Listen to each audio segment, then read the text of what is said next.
ओ भाई, श्रद्धा कपूर ने तो स्त्री 2 में आग लगा दी, एकदम पैसा वसूल पिक्चर है।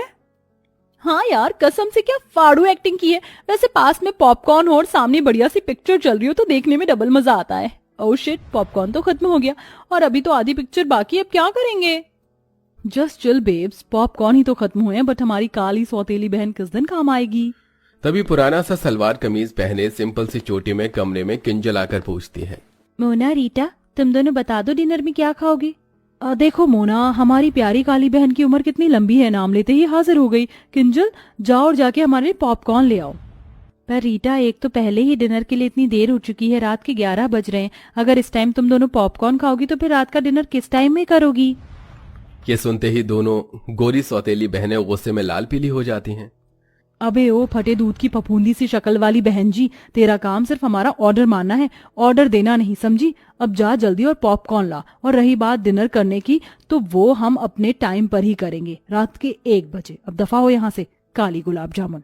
नम आंखें लिए बेचारी काली किंजल किचन में जाके पॉपकॉर्न बनाती है। किंजल की माँ गंभीर लंबी बीमारी से सालों पहले गुजर चुकी थी, इसलिए पिता देव प्रेरणा से दूसरी शादी करके ले आई, जिनसे मोना और रीटा हुई। दोनों दूध के जैसे गोरी चिट्टे रंग वाली थी, इसीलिए घमंडी मिजाज की थी। वहीं किंजल काली और बदसूरत थी, लेकिन उसका दिल हीरे की तरह था।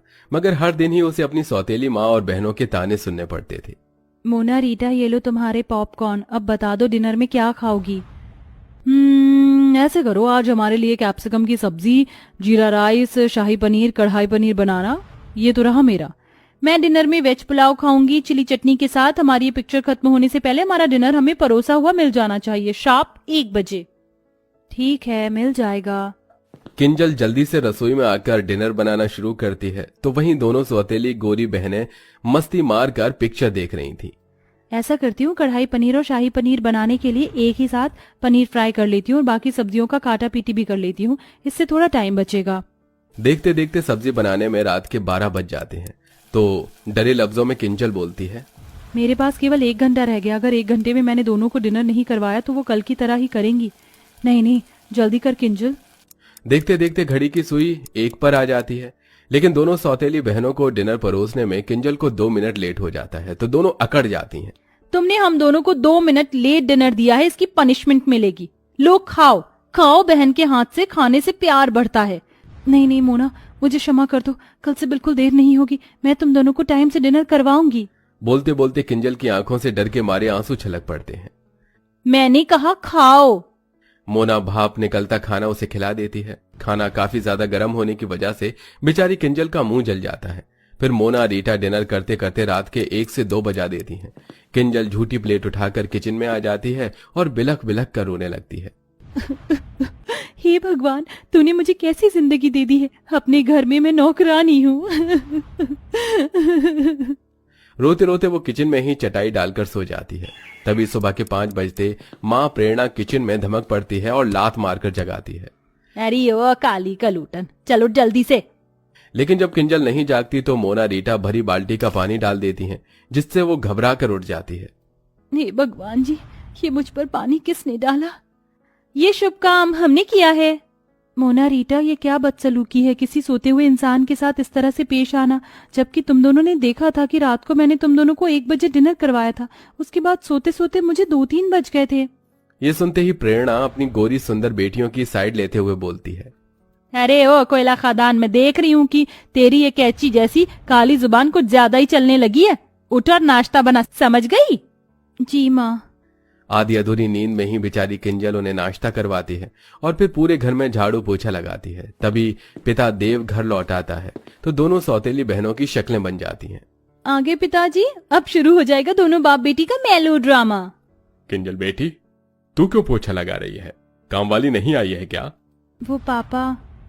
तभी बात काटती हुई प्रेरणा बीच में बोलती है, अरे देव जी, वो आज ना तुलसी की तबीयत ढीली हो गई थी, इसलिए आई नहीं। मैंने तो बोला था किंजल को कि मैं कर लूंगी, ला दे मेरी बच्ची, तू नाश्ता कर। वैसे आप ऐसे अचानक से कैसे आ गए, कोई खबर भी नहीं दी, ना कोई फोन कॉल किया।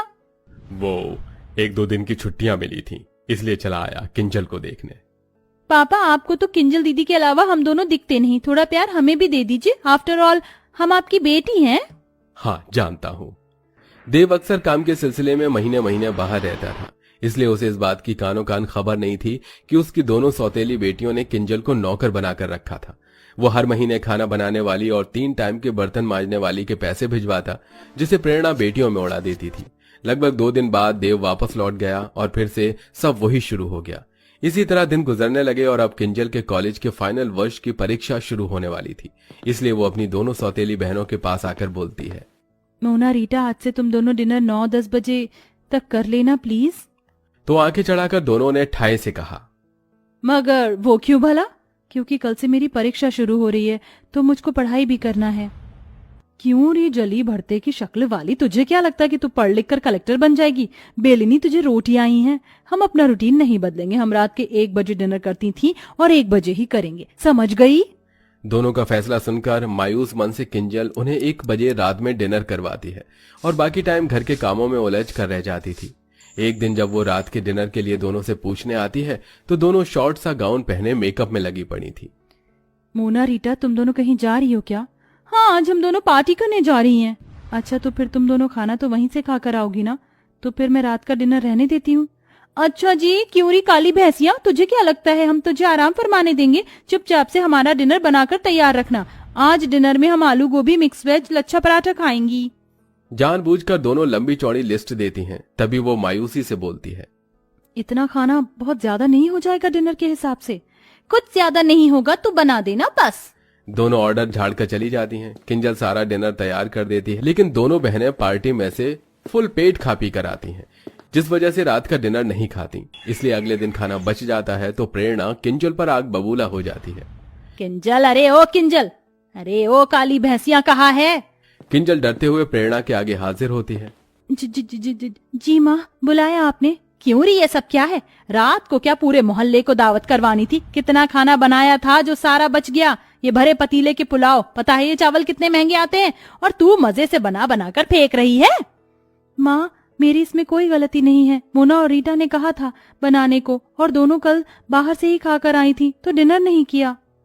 ये सुनकर दोनों सौतेली बहन शातिर तरीके से सारी बात उस बेचारी पर ही थोप देती हैं। ओ, कितनी झूठी और मक्कार है ये। माँ कसम से हमने तो बोला भी नहीं था डिनर बनाने को, अपने मन से बनाया। ये सुनकर प्रेरणा किंजल को बहुत पीटती है। माँ, मत मारो ना माँ। बहुत चर्बी बढ़ गई है तुझको शाही पकवान खाकर। आज से तेरा खाना बंद, अब केवल तुझको सूखी रोटी मिलेगी बस। इस तरह गलती न होने के बाद भी अब किंजल सारा दिन किसी कोल्हू के बैल की तरह काम करती और दोनों सौतेली बहनों को उनके मन मुताबिक रात के 1 बजे डिनर करवाती, जिससे उसका शरीर बहुत ही कमजोर पड़ जाता है।